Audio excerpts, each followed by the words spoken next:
বাসায় তো আমরা চিংড়ি মাছের অনেক ধরনের আইটেম খেয়ে থাকি। চিংড়ি মাছের মালাইকারি, চিংড়ি মাছ ভুনা, চিংড়ি মাছ টমেটো দিয়ে ভুনা, আরও বিভিন্ন সবজির সাথে। তো আজকে আমি শেয়ার করব হচ্ছে চিংড়ি মাছের মালাইকারি, একদম ঝাল ঝাল মালাইকারি, খুবই মজা। তো এই মালাইকারি দিয়ে গরম ভাত, পোলাও, রুটি যেটাই হোক না কেন খুবই ভালো জমে। বিশেষ করে পোলাওর সাথে আর গরম ভাতের সাথে অনেক বেশি ভালো লাগে। তো শুরু করা যাক দেরি না করে। তো প্রথমেই একটা এরকম সাইজের আমি চিংড়ি নিয়েছি, আপনারা বড় নিতে পারেন, ছোটো নিতে পারেন।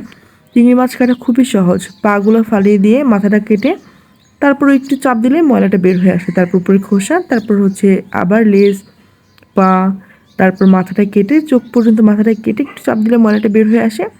তারপর এই যে চিংড়ি মাছটা ভুনা করার জন্য এখানে আমি 1 কাপের মতো পেঁয়াজ কুচি 2 টেবিল চামচের মধ্যে হালকা করে ব্রাউন করে ভেজে নিয়েছি। আর দিয়ে দিয়েছি হচ্ছে 2 টেবিল চামচ আদা রসুন বাটা। তারপর দিয়ে দিচ্ছি 1 চামচ লবণ, ছোটো চামচের 1 চামচ হলুদ, 2 চামচ গুঁড়ামরিচ, যে যার মতো ঝাল নিতে পারেন মেজারমেন্ট করে। তো মশলাগুলো একটু সময় ধরে ভালো করে ভেজে নিতে হবে। আর কষানোর জন্য একটু পানি দিয়ে দিব। তো মশলা কষতে কষতে এতে করে গন্ধ চলে যাবে। আর এর মধ্যে দিয়ে দিব হচ্ছে আমরা যে কেটে রেখেছিলাম চিংড়ি মাছগুলো, সেই চিংড়ি মাছগুলো দিয়ে হালকা করে কষিয়ে নিব। আমরা যদি এটা চিংড়ির মালাইকারি করব, তো সেই ক্ষেত্রে এখানে টমেটো বা অন্য কোনো কিছু ইউজ করব না। তো মশলাটাকে ভালো করে কষিয়ে চিংড়ি মাছটাকে রেডি করতে থাকবো।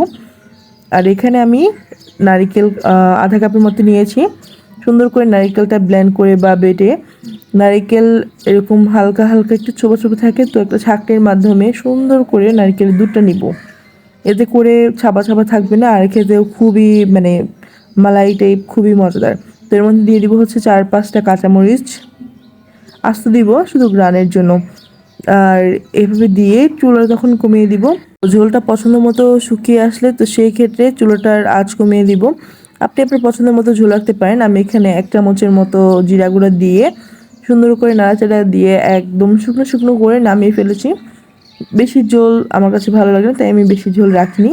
তো এই হচ্ছে চিংড়ি মাছের মালাইকারি। তো এইভাবে খুবই ইজিলি, খুবই সহজ একটা রেসিপি, আর খেতে অনেক মজা। আপনি ডিশ ফুডের সাথে এটা খুবই সুন্দর করে সার্ভ করতে পারেন।